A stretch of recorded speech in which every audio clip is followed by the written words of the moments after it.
It's Local Edition. I'm Brad Pomerance in Sacramento. Today we are joined by Craig Watson. He is the director of the California Arts Council, but not for long.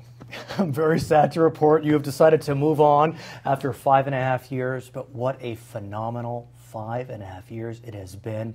Take us back to 2012 because the Arts Council was barely surviving. Is that fair? That is fair, and in fact, at the time I joined, the council was 50th out of 50 state arts agencies, meaning in comparison for the funding on a per capita basis, California was dead last. And this is California. Arts is in our middle name. I mean, well, you think about Hollywood, Silicon Valley, we are the state of art. Absolutely, and when you study, as we have, the state's creative economy, we know that it's a $385 billion part of state GDP. Billion. Right. Yeah, billion. Huge. So 1 in 10 jobs, even more intensely in Southern California, 1 in 7 jobs are devoted to the creative economy. So we ignore these kinds of issues at our peril. Yet remarkably, and through your stewardship over the last 5.5 years, we have seen the budget of the California Arts Council increase 5-fold. Be specific. Absolutely. So from 5 million when I started to 25 million now. And I think it's a testimony. Certainly it helped that the economy improved over that period of time, but that gave the green light to a governor who cares deeply about the arts. After all, he started the Arts Council back in 1976. Oh, I didn't know that when he was governor. Correct. Jerry Brown 1.0. Absolutely. And then a legislature that increasingly not only understands but appreciates the value that the arts bring to their constituents and to the state's economy. So seeing the budget increase 5-fold to $25 million, what have you and your colleagues been able to do during this decade? Yeah. So at 5 million, it was pretty much on life support, right? Very minimal ability to impact the lives and the work of arts organizations. But at 25 million, we've been able to go from 5 programs up to now 14 separate and distinct grant programs that deal with things like juvenile justice, veterans, economic development, multicultural communities of need throughout the state, a number of things that are new initiatives because of the extra funding. I want to talk about some of the programs that I personally believe are inspired and inspiring, and you hinted at one of them, and it's the programs that look at criminal justice and working with folks in the criminal justice system. Talk to us about what the Arts Council is doing on that front.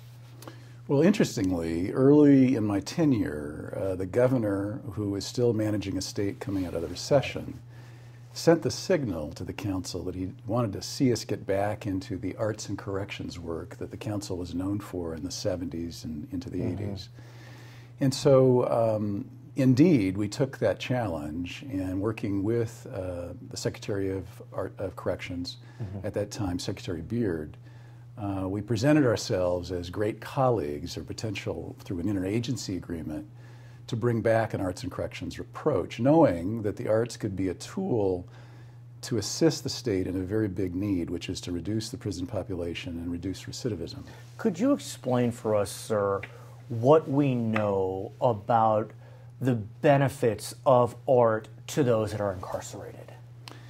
Well, imagine that as we do, whether it's through images we see in the news or images we see in Hollywood, the notion that prisons are places of punishment and of separation, of segregation. And indeed, prisons in many respects are all those things. But the arts uniquely have a way to deal with issues of communication, issues of self-esteem, issues of awareness. And so what we've seen through all of our programs, whether they're based in theater or the visual arts or music and dance, these are things that uniquely cut across racial divides, age divides within the prisons. And so we found a way to work with men and women throughout the state, and we've seen the results of that. The incidents of violence are down, the problems between prisoners themselves and the authority in the prisons. And then we're starting to document the success in terms of actual reductions in recidivism. Another program which is near and dear to your heart, and one that you spearheaded during your tenure, was the creation of what's known as cultural districts. Explain those and how they're benefiting Californians. Well, we're just getting started. In fact, we just right now have out a request for proposals for what will be the first cohort, first set of cities that will officially come into the program. So legislation has given us the authority and the expectation that we will set up a statewide program, and we've done that now. And so just the starting point, we're really at the starting gate. The initial choice will be probably 12 to 15 cities, some rural, some urban, some suburban. Have they been selected yet? They have not. Oh, so we're literally in the midst. Literally in the midst of the earliest stages. But what we expect to see from that is that we will have communities that understand that there are some unique qualities to certain parts of their neighborhoods or their downtowns. Think of a walkable, definable geography that might be rich in cultural resources and even in the interests of the city itself, and yet could benefit from bringing more attention, more technical assistance, a better sense of governance and sustainability by calling it an official state cultural district. When can we expect these districts to be designated and actually see the fruits of their labor? So initially, that first cohort, we expect sometime this summer. Okay. Okay. And then in that initial cohort, we'll be providing a small, modest amount of funding, but a lot of technical assistance to help them realize the potential of this new state designation. It'll include a graphics package, a signage program, ways that they can say, hey, we are amongst the very first cities and communities chosen to be a California cultural district. I know that there are many in the arts that are a bit nervous about some of the rhetoric coming out of Washington and the new administration. There has been discussions by the new president about defunding the National Endowment for the Arts, the Corporation for Public Broadcasting. What's your sense of the future of federal funding for the arts? You know, as much as I'm worried about it, I think ultimately I'm guardedly optimistic, and let me explain. Even though this policy idea or this budget proposal has been floated, our sense is that it's coming from lower level transition planners. Okay. Because the president actually was interviewed during the campaign, and in those interviews, and those are all recorded, he spoke in support of the arts, in support of federal support of the arts. And historically, the arts at the federal level has truly been a bipartisan issue. There were periods of time when some of us remember what was referred to as the culture wars, and some of the individual grants were criticized from the National Endowment for the Arts.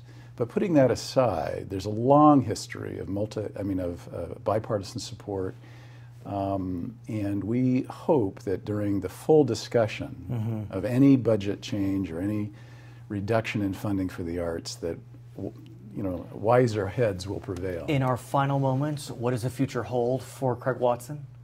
Well, I've been coming up to the Capitol, maintained a home all these 5.5 years in Southern California, so a little less travel is in the works.